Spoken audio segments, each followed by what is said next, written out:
سرکار غوث اعظم کی بارگاہ میں آپ بیٹھے تھے اپنی خانقاہ میں، اچانک سے ایک مرید آیا اور آ کے رونے لگا۔ غوث اعظم کسی کا رونا نہیں دیکھ پاتے تھے۔ آپ نے فرمایا میرے مرید کیوں روتا ہے؟ اس نے کہا حضور تنہائی میں بتاؤں گا، سب کے سامنے نہیں بتاؤں گا۔ آپ تنہائی میں گئے، کہا کیا بات؟ اس نے کہا حضور میری ایک بیٹی تھی جوان، وہ اب مکان کی چھت پہ چڑھی تو اچانک سے غائب ہو گئی۔ میرے مکان کی دیواریں بھی اتنی بڑی ہیں کہ بیٹی کود کے بھی کہیں نہیں جا سکتی، اور پتہ نہیں اچانک سے کہاں چلی گئی۔ اللہ اکبر، جوان بیٹی ہے۔ آج کا دور نہیں تھا، وہ دور بڑا پاکیزہ دور تھا۔ اس دور میں بیٹیاں کہیں جاتی نہیں تھی۔ مرید روتا ہوا آیا، سرکار کرم کر دو، میری بہت عزت ہے محلے میں، علاقے میں میری بہت عزت ہے، سرکار اگر کسی کو پتہ چلا میری بیٹی کہیں چلی گئی ہے تو میری عزت کو چوراہوں پہ نیلام کر دیا جائے گا۔ سرکار غوث پاک نے فرمایا پریشان مت ہو، بیٹھو۔ بٹھایا اور سرکار غوث اعظم نے اپنی آنکھیں بند کی۔ اس کے بعد فرمایا پریشان مت ہو، کرخ کے کھنڈرات میں چلے جاؤ۔ کرخ بغداد سے تھوڑی دوری پہ ایک جگہ ہے، کہا اس کے کھنڈرات میں چلے جاؤ اور ایک گول دائرہ کھینچ لینا اور پڑھنا بسم اللہ بنیت عبد القادر۔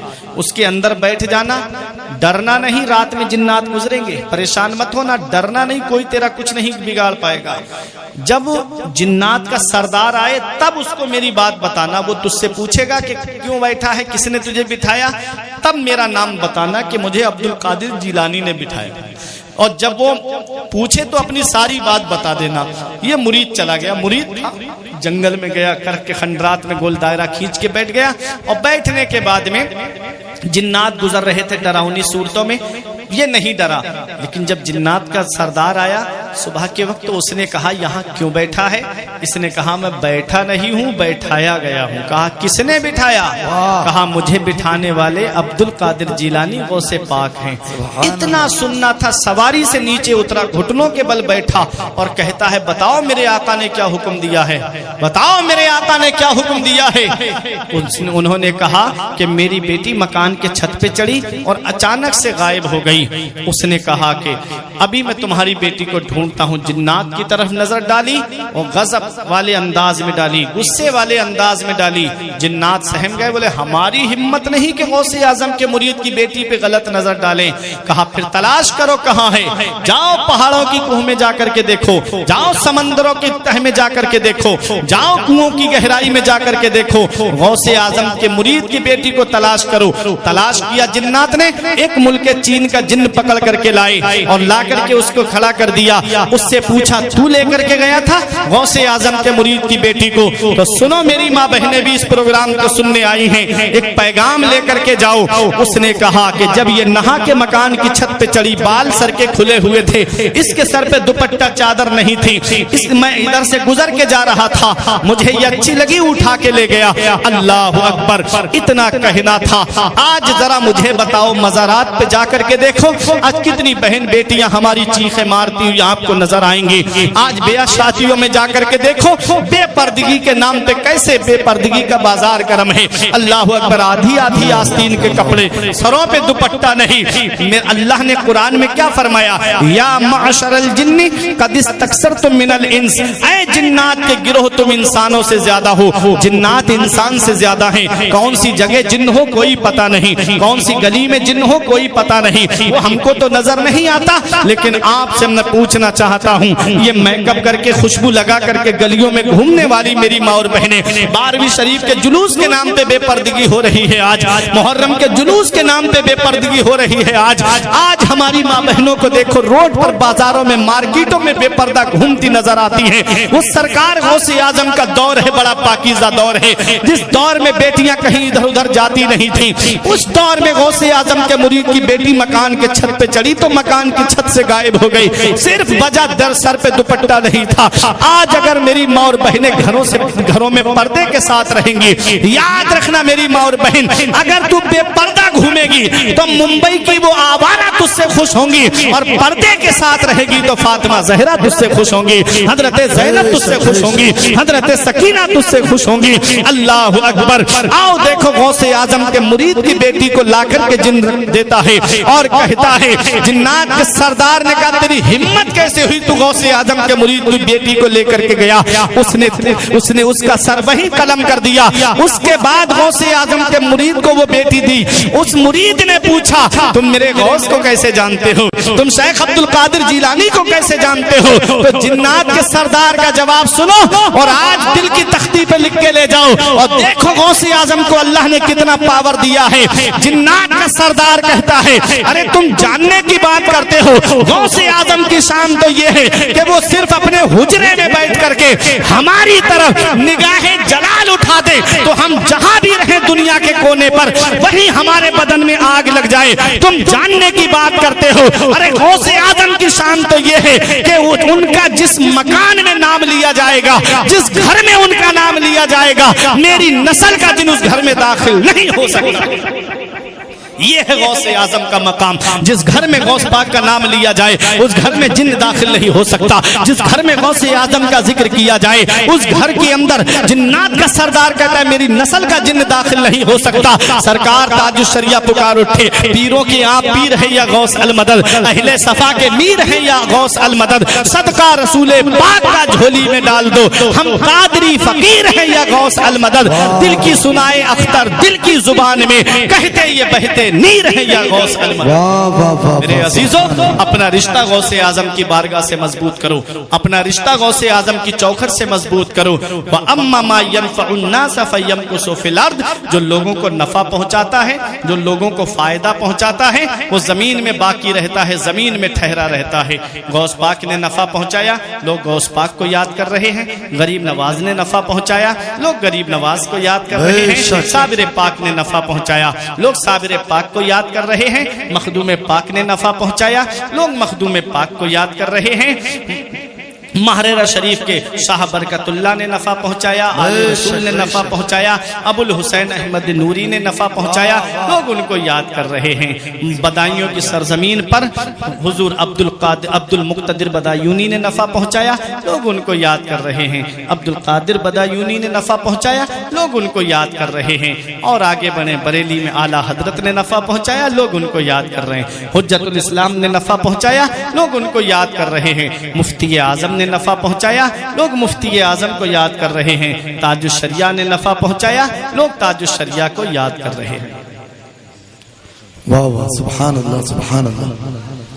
پھر کسی اور، اب رہنے دیجیے، وقت کافی ہو گیا، 1 بجے تک کا ٹائم ہے نا، پھر کسی اور موقع پہ انشاءاللہ میں بیان کروں گا۔ دعا ہے پروردگار عالم کی بارگاہ میں کہ میرے کچھ عرض کرنے میں سبقت لسانی کی وجہ سے یا بتقاضۂ بشریت کوئی غلطی ہو تو مولا مجھے معاف فرمائے۔ اچھا ایک بات بتاؤ، بات آ گئی تو بتاؤ۔ اچھا جیسے ثواب جاریہ ہوتا ہے ایسے ہی گناہ جاریہ بھی ہوتا ہے۔ جیسے ثواب جاریہ کا مطلب ہے کوئی نیک کام کی بنیاد آپ نے رکھ دی تو جتنے لوگ اس پہ عمل کریں گے تو اس کا ثواب سب کو تو ملے گا ہی، سب کا جوڑ کر کے اس کے نام اعمال میں لکھا جائے گا جس نے یہ ثواب کا کام کیا۔ مثال کے طور پہ کمیٹی کے نوجوانوں نے یہ جلسہ سجایا، کتنی محنتیں کی، چندہ کیا، پیسے اکٹھے کیے، لگے رہے جلسہ سجانے میں، علماء سے رابطہ کیا۔ اب یہ جلسہ سج گیا، عالموں نے بیان کیا، شاعروں نے نعتیں پڑھی، اس میں سے کوئی ایک بھی عمل کرے گا، 2 4 10 20 لوگ عمل کریں گے تو ان کو تو الگ الگ ثواب ملے گا ہی، اس سب کا ثواب جوڑ کر کے ان کمیٹی والوں کے بھی نام اعمال میں لکھا جائے۔ سبحان اللہ۔ یہ ایک ثواب ہے، یہ ثواب جاریہ ہے۔ ایسے ہی گناہ جاریہ ہوتا ہے۔ کتنے گناہ ہوتے ہیں ہم سے، قیامت کے دن ہم اپنے گناہوں کا بوجھ نہیں اٹھا پائیں گے، وہاں دوسروں کے گناہ کا بوجھ ہم کیسے اٹھائیں گے؟ وہ لوگ جو اپنے بیٹوں کی شادی میں ڈی جے لاتے ہیں یا ڈانس پارٹی لاتے ہیں تو ان کو تو اس کی سزا ملے گی ہی، جتنے لوگ وہاں پر آ کر کے کھڑے ہو کے دیکھیں گے سب کا گناہ جوڑ کر کے اس کے نام اعمال میں لکھا جائے گا جس نے لا کر کے وہاں پر ڈانس پارٹی کو سجوایا، اللہ، جس نے وہ ڈی جے بجوائے ہیں۔ تو بتاؤ، بیٹے کی شادی کرنے جا رہے ہو، نبی کی سنت ادا کرنے، النکاح من سنتی فمن رغب عن سنتی فلیس منی، آقا فرماتے ہیں نکاح میری سنت ہے، ہم نبی کی سنت ادا کرنے جا رہے ہیں اور ایسے موقع پہ شیطان کو داخل کریں؟ ایسے موقع پہ لا کر کے ہم ڈی جے بجوائیں، ڈانس پارٹی نچوائیں بچے کی شادی میں؟ بتاؤ اس شادی میں برکت ہوگی؟ شادی کا کارڈ چھپواتے ہیں تو لکھواتے ہیں علامہ صاحب شادی مبارک، لکھا ہوتا ہے کہ نہیں؟ شادی مبارک، بارکا یبارکو سے بنا مبارک، مصدر ہے برکت۔ ایسی شادی جس میں برکت ہو، ایسی شادی جس میں اللہ کی رحمتیں نازل ہوں۔ بتاؤ جس شادی میں ڈانس پارٹی ناچے کیا اس شادی میں برکت ہوگی؟ جس شادی میں ایک ہفتہ پہلے گھر میں عورتیں ڈھول بجانا شروع کر دیں کیا اس شادی میں برکت ہوگی؟ جس شادی میں مہندی اور ہلدی کی رسم کے نام پہ بے پردہ بہن بیٹیاں گھر میں گھومتی نظر آئیں کیا اس شادی میں برکت ہوگی؟ اپنے اپنے گھروں کا جائزہ لو۔ کلکم راعٍ و کلکم مسئول عن رعیتہ، تم میں کا ہر شخص ذمہ دار ہے اور اللہ قیامت میں ہر شخص سے اس کی ذمہ داری کے بارے میں پوچھے گا۔ باپ اولاد کا ذمہ دار ہے، بڑا بھائی چھوٹے بھائی بہنوں کا ذمہ دار ہے، شوہر بیوی کا ذمہ دار ہے، شریعت کے احکام پہنچانے کے اعتبار سے بستی کا عالم، مسجد کا امام اپنے بستی والوں کا ذمہ دار ہے۔ سب اپنی اپنی ذمہ داری کا حساب جواب دیں گے قیامت کے دن۔ تو باپ بھی اولاد کا ذمہ دار ہے۔ یہ نہیں چلے گا بہانہ کہ قیامت میں کہ لڑکے کا ماموں ڈانس پارٹی لے آیا تھا یا لڑکے کے دوست بینڈ باجا لے آئے تھے۔ باپ ذمہ دار ہے، باپ کو اس کا جواب دینا پڑے گا۔ تو اپنے بچوں کی شادی کرو تو ایسی کرو سادگی کے ساتھ جیسے علی کا عقد ہوا فاطمہ کے ساتھ۔ زردار دیکھ کر نہ زمیندار دیکھ کر رشتہ کرو نبی کا وفادار۔ شادیوں کی وجہ سے نہ جانے کتنے دل توڑے جا رہے ہیں، کتنی بیٹیاں گھروں میں آنسو بہا رہی ہیں، کتنی بہنوں کے آنسو آج گھروں کے اندر بہ رہے ہیں۔ ایک آنسو ہماری آنکھ سے نہیں نکلتا، اللہ کی پکڑ سے ڈرو۔ میں نے ایک ایسا حادثہ بھی دیکھا کہ 6 بہنوں میں اکیلا بھائی تھا، سب سے چھوٹا بھائی عید کے دن نکلا گاڑی لے کر کے، اچانک سے ایکسیڈنٹ ہوا، دنیا سے چلا گیا۔ مجھے بتاؤ موت کا کوئی بھروسہ ہے؟ مجھے بتاؤ موت کا کوئی پتہ ہے؟ کب آ جائے، کس جگہ اور کس حال میں آ جائے؟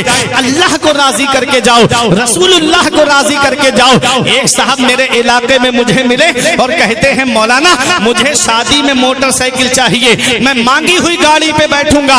غور سے سننا پہاسو والو، اب آپ کی محبت کا امتحان ہے، علماء کی موجودگی میں بول رہا ہوں۔ بولے مجھے مانگی ہوئی گاڑی پہ بیٹھنا ہے۔ ہم نے کہا پریشان مت ہو، میرے ساتھ مسجد میں چل، 1 جمعہ 2 جمعہ 3 جمعے تقریر کروں گا۔ اللہ نے اپنے حبیب کے صدقے میں وہ ہنر دیا ہے، میں 3 جمعوں میں اتنا چندہ اکٹھا کر دوں گا، تم مسجد کے دروازے پر رومال بچھا کے بیٹھ جانا، 3 جمعوں میں اتنا چندہ ہو جائے گا کہ تیرے لیے 1 اسپلینڈر گاڑی آ جائے گی۔ آنکھیں دکھا کے مجھ سے کہتا ہے مولانا کیا مجھے بھکاری سمجھتے ہو؟ کیا تم نے مجھے بھیک مانگنے والا سمجھا ہے؟ ہم نے کہا نادان، بھکاری صرف اسے نہیں کہتے جو کٹورا لے کے گھر گھر مانگتا ہوا پھرے، بھکاری صرف اسے نہیں کہتے جو دامن پھیلا کر کے دکان دکان مانگتا ہوا پھرے، بھکاری صرف اسے نہیں کہتے ارے جو کٹورا لے کر کے گلی گلی مانگتا ہوا پھرے، بھکاری اسے بھی کہتے ہیں جو جہیز کی لسٹ بنا کر کے سسرال کے دروازے پہ مانگتا ہوا پھرے۔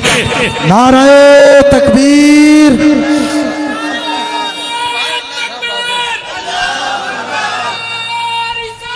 یا رسول اللہ،